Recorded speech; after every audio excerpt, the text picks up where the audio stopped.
스테이블 코인 맨날 뉴스에 나오는 용어인데 비트코인도 없어서 무슨 말인지 모르시겠다고요? 과거에 역사적으로 보면 스테이블 코인 비슷한 게 발행됐던 역사가 있습니다. 우리가 이 역사로부터 무엇을 배울 수 있는지도 오늘 한번 알아보겠습니다. 스테이블 코인은 말 그대로 안정적인 암호 화폐인데 이 코인 가치랑 달러화 가치가 같이 움직입니다. 금 가치랑 같이 움직이는 그런 경우도 있고요. 만약에 내가 코인을 찍은 곳에 100달러를 주고 코인 100개를 받으면은 코인 하나당 1달러의 가치를 가지는 거죠. 코인이 곧 달러니까 코인으로 물건을 사서 결제할 수도 있고 코인을 이렇게 송금할 수도 있습니다. 원래 우리는 지급결제 수단으로 법정 화폐를 쓰죠. 법으로 정한 화폐요. 우리나라에서는 중앙은행인 한국은행이 발행하는 한국은행권이 법정 화폐입니다. 우리 지갑에 있는 10,000원짜리를 꺼내서 보면 한국은행권이라 써 있죠. 사실상 종이 쪼가리를 한국은행을 믿고 돈으로 쓰고 있는 겁니다. 모두가 이런 법정 화폐를 쓰는 질서에서 시장 경제가 유지되어 왔는데 스테이블 코인도 쓰는 게 어떠냐는 논의가 좀 본격적으로 되고 있어요. 현재도 스테이블 코인을 믿는 사람들은 수출입 거래에서 스테이블 코인을 쓰고는 있습니다. 지금 스테이블 코인 논의가 뜨거운 이유는 정부, 그리고 발행기관, 사용자 이 3자가 누릴 이익이 있어서예요. 우선 스테이블 코인을 쓰는 사람 입장에서는요. 엄청나게 저렴한 송금 수수료를 누릴 수 있습니다. 전통적으로 미국에서 해외 송금 수수료가 10에서 30달러 정도거든요. 스테이블 코인 송금 수수료는 거의 무료거나 몇 센트에서 몇 달러 수준입니다. 또 스테이블 코인을 발행하는 기업 입장에서도 얻을 게 있습니다. 좀 어려운 용어인데 시뇨리지 효과라고 있습니다. 한국은행 같은 중앙은행이 돈을 만들 때 큰 비용이 들지는 않습니다. 종이랑 인쇄만 있으면 되잖아요. 근데 이 돈을 정부나 금융기관에 빌려주고 한국은행이 국고채 같은 자산을 보유하면은 이자 수익이 발생하잖아요. 돈을 만드는 비용보다 더 큰 수익을 누릴 수 있습니다. 이게 시뇨리지인데요. 스테이블 코인을 발행하는 기업도 코인 발행에 큰 돈이 들진 않거든요. 근데 이렇게 발행한 코인을 사용자의 돈이랑 바꾼 다음에 국채 같은 걸 사두면은 이자 수익을 얻겠죠. 그러니까 이자 장사를 하는 거예요. 그러니까 전통적인 은행이 예금 상품 가입자에게 낮은 예금 이자를 주고 그 예금을 누군가한테 빌려줘서 높은 대출 이자를 받는 거랑 같은 구조입니다.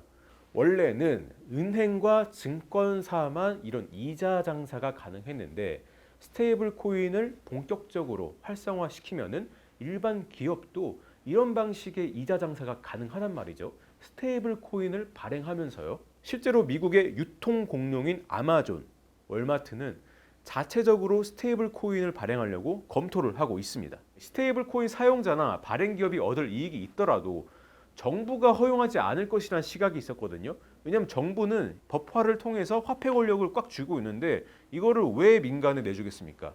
그런데 스테이블 코인이 정부에도 유리할 수 있다는 판단에 정책 입안이 추진이 되고 있습니다. 누군가 코인 100개를 받아가려고 100달러를 발행기관에 줘요. 이 발행기관은 그 100달러로 단기 국채를 주로 매수합니다. 그러니까 국채는 돈을 잃을 염려가 없는 가장 안정적인 자산인데다 또 만기가 짧은 단기 국채는 나중에 돈 돌려주기가 쉽거든요. 그러니까 국제결제은행에 따르면은 작년에 미국 단기채 매수 주체 중에서 스테이블 코인은 3위를 기록했습니다. 미국 재무부에 따르면은 스테이블 코인 발행자의 미국 단기채 보유 규모가 5년 후 작년 대비 8배 넘게 증가한 1조 달러에 이를 수 있다고 예상했습니다. 이게 무슨 뜻이냐? 미국 정부가 단기로 돈을 빌릴 여지가 커진다는 거예요. 스테이블 코인 성장과 함께 단기 국채 수요도 커지니까요. 문제는 발행 기관이 코인을 내주고 받은 돈을 잘 관리하느냐 이거겠죠. 은행 예금처럼 언젠가는 내가 돌려줘야 될 돈인데 이 국채 같은 안전자산에만 제대로 투자를 하느냐, 어디 까먹지는 않느냐 그런 우려가 있어요. 이 코인이란 거는 아까 설명한 법정 화폐랑 다르게 민간 화폐입니다. 근데 인류는 민간 화폐의 난립 그리고 그 발행 기관의 부도덕으로 크게 낭패를 본 역사적 경험을 가지고 있습니다. 미국 중앙은행의 연준 아시죠? 미국 중앙은행 설립은 다른 나라보다 상대적으로 늦었습니다. 연준은 1913년에 만들어졌거든요. 연준이 없을 때는 어떤 은행이든 법정 요건만 갖추면 은행권을 발행할 수 있었어요. 요새 말로는 뭐 코인입니다. 특히 이 법정 요건이라는 게 1864년까지를 자유은행업, 그러니까 프리뱅킹의 시대라고 부를 정도로 금융의 자유가 막 판을 쳤습니다. 미국의 자유은행 시대는 현재 민간 기업 주도로 형성된 스테이블 코인 생태계를 연상시키죠. 당시 수많은 은행이 탄생했고 여러 은행권이 발행됐는데 은행별로 신용도가 달라서 은행권, 그러니까 돈마다 가치가 달랐습니다.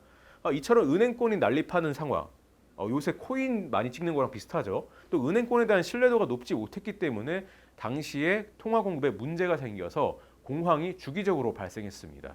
상업은행의 무분별한 은행권 발행과 부실 경영은 미국 금융 시스템의 불안정성을 누적시켰는데요. 연준 설립의 결정적 계기는 1907년의 은행 위기였는데요. 이 은행 위기는 트러스트라는 신탁 은행에서 비롯됐습니다. 이 신탁 은행들은 맡은 재산을 처음에는 보수적으로 관리를 하다가 그 다음에 미국 경제가 호황을 맞자 좀 위험한 투기들을 감행했거든요. 그러다가 주가가 폭락하고 돌려줄 돈이 없게 된 상황에서 뱅크런이 발생했고 금융 시스템에 마비가 왔습니다. 일반 상업은행으로까지 위기가 퍼지면서요. 현재 중앙은행인 연준이 막강한 권력을 가지고 화폐 발행, 달러화 발행을 독점하는 데에는 다 이유가 있는 겁니다. 은행권 난립이 안 좋은 결과를 역사적으로 나왔어요. 스테이블 코인 발행 기관들이 과거 미국의 트러스트들처럼 말썽을 안 피울까요? 앞으로의 이야기는 업데이트해서요. 구독과 좋아요 눌러주시면 전해드리겠습니다.